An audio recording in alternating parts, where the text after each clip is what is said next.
এইটো কাৰণে লগাইছোঁ যিহেতু অন্য বছৰ বিশেষ ক্ষতি নহয় ইয়াৰ শাখাডাল কম হয় দেশত কৃষি ক্ষেত্ৰখনত সফলতাৰ দিশত আগবাঢ়িবলৈ হ'লে নিশ্চিত কৃষি পদ্ধতিটো আটাইতকৈ গুৰুত্বপূৰ্ণ কৃষি পদ্ধতি দুজোপা ভোট জলকীয়াৰ মাজতে এজোপা অমিতা দিছোঁ প্ৰথমতে মই জলকীয়াখিনি যেতিয়া শেষ হ'ল তাৰপিছতে অমিতাখিনি আৰম্ভ কৰিছোঁ এইখিনি এটা পৰ্যায় পাবগৈ তেতিয়া ইয়াত মই পশুপালন কৰিম ছাগলী পালন কৰিম ধৰক আপোনাৰ এই যি অমিতা দেখিছোঁ তাৰ মাজতে আমি বিভিন্ন অকল অমিতাই নহয় আমি দেখিছোঁ আম দেখিছোঁ মেগনি দেখিছোঁ এই পদ্ধতিটো আপুনি খেতি কৰিছে ইয়াৰ পৰা আপুনি কেনেকুৱা এটা চিন্তা লৈ খেতি কৰিছে হয় আজিৰ তাৰিখত কৃষি ক্ষেত্ৰখনত সফলতাৰ দিশত আগবাঢ়িবলৈ হ'লে নিশ্চিত কৃষি পদ্ধতিটো আটাইতকৈ গুৰুত্বপূৰ্ণ কৃষি পদ্ধতি আৰু সেই উদ্দেশ্য লৈ মই তেনেকুৱা ধৰণে কৰিবলৈ চেষ্টা কৰিছোঁ যিহেতু আগতৰ যিখন মোৰ ডাঙৰ বাৰী দেখিবলৈ হৈ গ'ল তাৰ মাজতে অনান্য খেতি কৰা হৈছে আৰু সেইখনতকৈ এখন আৰু অলপ বেলেগ ৰূপত তেনেকুৱাকৈ কৰিবলৈ চেষ্টা কৰিছোঁ প্ৰথম বছৰতে মই ইয়াত জলকীয়া খেতি কৰিছিলোঁ ভোট জলকীয়াবোৰ মানে এজোপাৰ পৰা এজোপাৰ ডিষ্টেঞ্চটো আছিলে প্ৰায় 4 ফুট মান মানে দুজোপা ভোট জলকীয়াৰ মাজতে এজোপা অমিতা দিছিলোঁ মই তেনেকুৱাকৈ ভোট জলকীয়া লগোৱা সময়টোত লগাওঁতে একেলগে লগাইছিলোঁ ভোট জলকীয়া আৰু অমিতা তাৰপিছতে এনেকৈ বেঙেনাও লগাইছিলোঁ বাৰু তাৰ মাজৰ ঠাইখিনি হয় হয় তাৰপিছত মই এনেদৰে আম লগাইছোঁ যি কি নহওক প্ৰথমতে মই জলকীয়াখিনি যেতিয়া শেষ হ'ল তাৰপিছতে অমিতাখিনি আৰম্ভ হৈছিলে সেইটো কাৰণে অমিতাবোৰ যে মোৰ প্ৰায় 1 ফুটমানৰ পৰা লাগিছিলে সেইটো এটা কাৰণ নহ'লে মোৰ একেবাৰে মাটিৰ পৰাই লাগিলেহেঁতেন কিন্তু এতিয়া সেইটো কাৰণে নালাগিলে বাৰু অলপ জংঘল হৈ থাকিলে যি কি নহওক যেতিয়া মই জলকীয়াখিনি শেষ হ'ল তাৰপিছতে মই বেঙেনা আৰু অমিতাখিনি পালোঁ আৰু অমিতাখিনি যিহেতু মই 2 বছৰ ৰাখিম বুলি কৈছোঁ আৰু যিহেতু মই তাৰ মাজে মাজে আমো দিছিলোঁ আমবিলাক এই বছৰটো মই ফুলবিলাক এনেদৰে ভাঙি থৈ দিয়া আছিল ভাঙি দিলে প্ৰায়খিনি আৰু এইখিনি মানে ইয়াত আম ফুলিছিলে ফুলিছিলে এতিয়া অহা বছৰৰ পৰাই এই আমখিনি আৰম্ভ হ'ব তাৰমানে ভোট জলকীয়া শেষ হোৱাৰ পিছত অমিতা আৰম্ভ হ'ল অমিতা শেষ হোৱাৰ পিছত আমখিনি আৰম্ভ হ'ব আৰু প্ৰায় আৰু কেইবছৰমান পিছত ইয়াত কিছুমান মেহগনি বুলি এবিধ বিশেষ গছ ইতিমধ্যে যথেষ্টখিনি চৰ্চিত হৈ আছে আৰু আজি প্ৰায় 5-6 বছৰ আগতে মই দুজোপামান ৰুইছিলোঁ তাত ভাল ফলাফল পোৱাৰ কাৰণে এতিয়া মেহগনি বুলি মই মাজে মাজে ৰুইছোঁ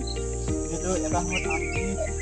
যেতিয়া ডাঠিং গজালি প্ৰায় 15-20 বছৰ পিছত হয়তো প্ৰডাকশ্যন কমি যাব বুলি আশা ৰাখিছোঁ তাৰপাছত মানে এই বছৰে ইয়াত ল'ব নহয় জানো এইটো কাৰণে লগাইছোঁ যিহেতু অন্য গছৰ বিশেষ ক্ষতি নকৰে ইয়াৰ শাখাডাল কম হয় চিধা গৈছে ওপৰলৈ তেনেকৈ চিধা কৰি গৈছোঁ যে এতিয়া তামোলটো আম ক্ষতি নকৰে তাৰ মাজত মই 2 ভাগত তেনেকুৱা কমলা এই কমলা এজোপা সৈতে বৰ বিশেষ ডাঙৰ নহয় সৰু সৰু হয় জোপোহা হয় তেনেকুৱা কমলা মাজে সময়ে ক'ৰবাত লগাই থৈ দিয়া আছে এতিয়া কথাটো হ'ল কি ইয়াত এতিয়া উদ্যান শস্যখিনি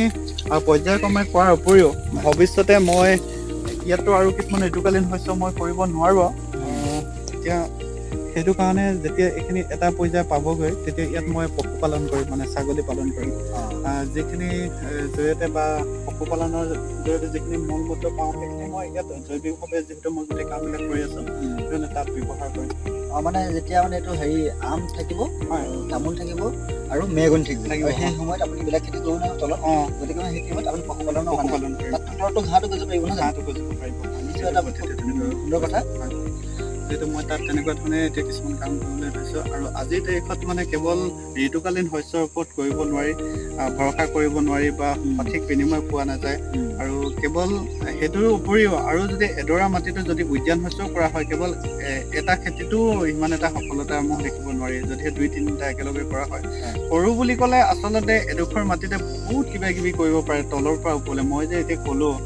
এই যে এতিয়া তামোলবোৰ লগাইছোঁ তাত হয়তো মই ভৱিষ্যতে পাণ জালুকো তেনেকৈ ৰোপণ কৰিব পাৰিম বা মেহগনি গছতো দিব পাৰিম এনেকুৱা ধৰণে এডোখৰ মাটি সেইটো কাৰণে পদ্ধতিগতভাৱে আৰম্ভণিৰ পৰা কিছুমান পৰিকল্পনা কৰিব লাগে যিহেতু আমাৰ কিছুমান পূৰ্বপুৰুষসকলে বা আমাৰ দেউতাহঁতৰ দৰে যোনে যিবিলাক কাম কৰিছিলে অলপ আম চিজুলকৈ মই একেবাৰে হেৰি বুলিও অগ্ৰাহ্য কৰা নাই বাৰু কিন্তু অলপ আম চিজুলকৈ কৰাৰ কাৰণে ইমান এটা কেতিয়াবা কিবা এটা কৰোঁ বুলি ক'লেও অলপ সমস্যাত পৰিবলগীয়া হয় গতিকে উদ্যান শস্য মানে যুগমীয়া গছ গছনি বা এটা খেতি গতিকে পৰিকল্পিতভাৱে প্ৰথমতে আগবাঢ়িব লাগে নিশ্চয় দাদা বহুতখিনি গুৰুত্বপূৰ্ণ কথা কৈছে আমাৰ কৃষকসকলে বা দৰ্শকসকলে এই কথাখিনি মন কৰিব আৰু তেওঁলোকেও এনেকৈ কৰিব পাৰে নেকি চাব পাৰে। হয় আৰু এটা কথা কওঁ, প্ৰায় মোক এটা কথা সোধে যে ছাগলী পালন কৰিম বুলি ভাবিছোঁ, তাৰপিছতে আৰু কিছুমান উদ্যান শস্য কৰিম বুলি ভাবিছোঁ। সেইটো অকণমান ভুল ধাৰণা, কাৰণ ছাগলী পালন আৰু উদ্যান শস্য একেলগে নহয়। ছাগলীয়ে প্ৰায়বিলাক যিকোনো বস্তু অনিষ্ট কৰিব নাখায় বুলি কেতিয়াও ক'বই নোৱাৰি। সেইকাৰণে সদায় উদ্যান শস্য এটা পৰ্যায় পোৱাব লাগে, অৰ্থাৎ গৰু ছাগলী ঢুকি নোপোৱাৰ পিছতহে তাত ছাগলী মেলি দিব লাগে। তেতিয়া আৰু চিন্তা নাই আৰু ছাগলী তাত এৰি দিব পাৰিব।